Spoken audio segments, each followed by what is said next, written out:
mbokk yi leen nuyu baax di leen ziar di wax ngeen gën di abonné seen bi di Téléphone Techno boole ko j'aime ak commentaire di partage vidéo des am solo lool seen mbokk Téléphone Techno nag li mu fas yéene xamle tey jii dafay nekk loo xam ne ñu bëri ñu ngi koy laajte te ñu bëri mu metti leen lool seen téléphone dafay gaaw a fees te dañu xam lu ko waral te vidéo yi bëriwul son yi bëriwul photo yi bëriwul même application yi di bëri mais dañuy gis ni day gaaw a fees loolu nag bokk na ci li ko waral moo di ñàkk a supprimer le cache ci application yi. dafa am application yoo xam ne li ëpp li ngay utiliser rawatina yu mel ne ay YouTube WhatsApp ak Instagram ak yu demee noonu Facebook yoo xam ne tey dafay téye lu bëri ci mémoire téléphone bi espace bi si am lu bëri kon loolu tamit mas na ko leeral kon bu demee paramètre dañuy dugg ñu xool ñu dem application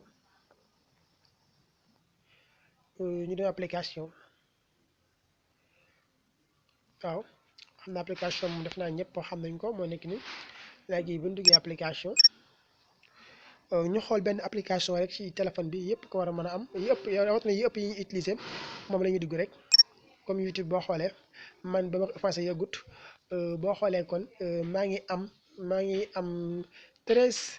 mégas de cache 13 mégas de cache waaw mu ne la vider la cache moo nekk nii fii nga war a bës soo bësee bu ko defee day demaat nekk zéro waaw kon faaw ñu bës ko mu nekk zéro bi ñu ko bësee fi ñu toll nii application bi day oyofaat waaw sa dara du siy jugee mais nag ñu bëri dañuy utiliser beneen côté bi mooy effacer les données bu ñu fi duggee nag fii nii bu ñu duggee fii rawatina bu nekkee WhatsApp maanaam WhatsApp bi day désinstallé wu waaw maanaam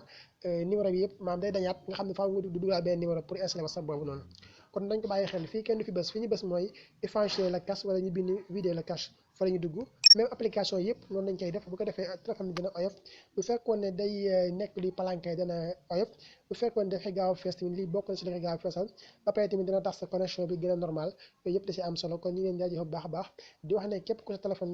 di mën ne luy gaaw a fees rek ak di palanke yu demee noonu nag mën ngaa dugg foofu daal koy supprimer daa ngeen jëf si beneen vidéo salaamaaleykum wa rahmatulah.